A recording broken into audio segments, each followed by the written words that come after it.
Assalamualaikum warahmatullahi wabarakatuh. Apa kabar anak-anak ibu semua? Semoga dalam keadaan baik-baik saja.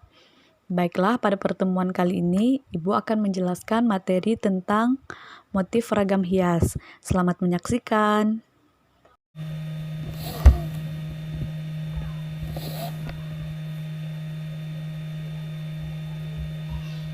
Assalamualaikum warahmatullahi wabarakatuh. Baiklah anak-anak sekalian, pada kesempatan ini Ibu akan memberikan materi tentang motif ragam hias dengan pembelajaran berbasis kearifan lokal untuk materi seni budaya kelas 7. Tujuan pembelajaran kita ialah agar siswa dapat menyebutkan motif-motif ragam hias yang ada di Indonesia, khususnya di daerah kita Tanja Barat, dan dapat mengomunikasikan gambar yang berhubungan dengan kearifan lokal ataupun tempat tinggal kita sekarang. Ragam hias. Apa itu ragam hias? Ragam hias atau sering kita dengar dengan istilah motif adalah bentuk dasar hiasan yang umumnya diulang-ulang sehingga menjadi pola dalam suatu karya atau kerajinan ya. Ragam hias dapat dihasilkan dari proses menggambar, memahat, ataupun mencetak yang bertujuan untuk meningkatkan mutu dan nilai pada suatu benda atau karya seni yang dibuat. Berikutnya, ragam hias Nusantara.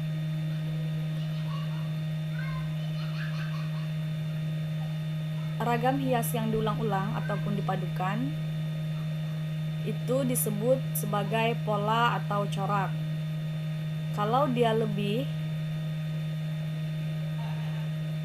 dari satu ataupun lebih paduan dengan yang lain, ragam hias tersebut disebut dengan ornamen. Ragam hias Nusantara dapat ditemukan pada motif batik, tenunan, anyaman, tembikar, ukiran kayu, dan pahatan batu. Di sini Ibu akan lebih mendalami kepada pada motif batik ya, dan juga anyaman, karena di daerah kita ada batik khusus daerah Tanjung Jabung Barat, dan juga sesuatu yang kita miliki yaitu anyaman dari tikar purun. Yang dari purun bisa jadi tikar dan bisa juga jadi tas dan lain-lain ya. Berikut gambar, silahkan kalian saksikan. Silahkan disimak. Di sini ada contoh-contoh motif batik. Ini batik Tanjung Jabung Barat. Nah, di sini ada motif daun ya. Motif daun. Di sini juga ada daun ataupun tumbuhan. Ini termasuk ke flora ya, maaf. Flora. Berikutnya ada lagi motif udang ketak. Nah, ini udang ketak ataupun hasil dari laut. Ada berupa kerang. Nah, itu termasuk ke golongan fauna.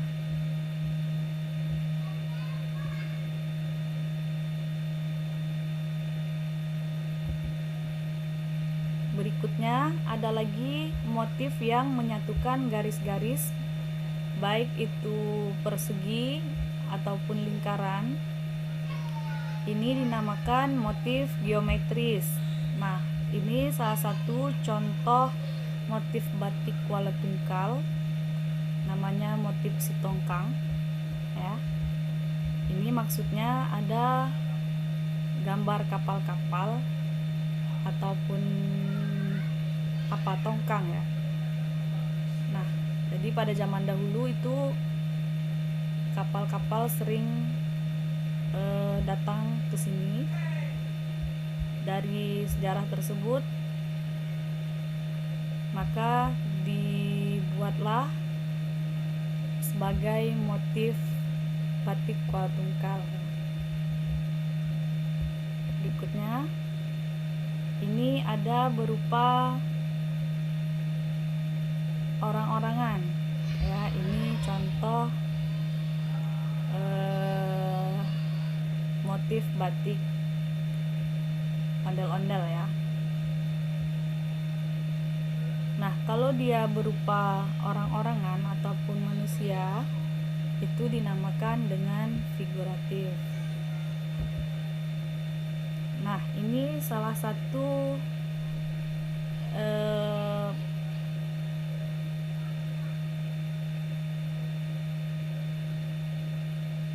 kerajinan yang dihasilkan di daerah kita, seperti tikar ya. Tikar ini dari purun ya. Di sini kita mendalami motifnya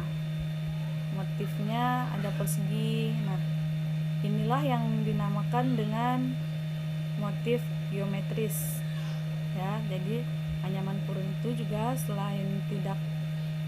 selain membuat tikar, bisa juga untuk membuat tas. Nah, tapi di sini ada bunga-bunganya divariasikan. Jadi kalau bunga-bunga gini dia masuk lagi ke flora ya. Oke, berikutnya untuk kesimpulan, jenis-jenis ragam hias itu ada 4, yaitu motif tumbuhan atau yang sering kita dengar dengan vegetal, terus juga motif hewan atau animal, ada motif geometris, dan juga figuratif ataupun figural. Baik anak-anak ibu sekalian, kalian bisa mengamati tumbuhan ataupun hewan yang ada di sekitarmu ataupun di sekeliling tempat tinggalmu. Mungkin ada yang unik. Nah, seperti kopi misalnya, bisa kalian gambar ya. Selamat mengerjakan. Teman hari ini cukup sekian. Ibu Ari, wabillahi taufiq wal hidayah. Wassalamualaikum warahmatullahi wabarakatuh.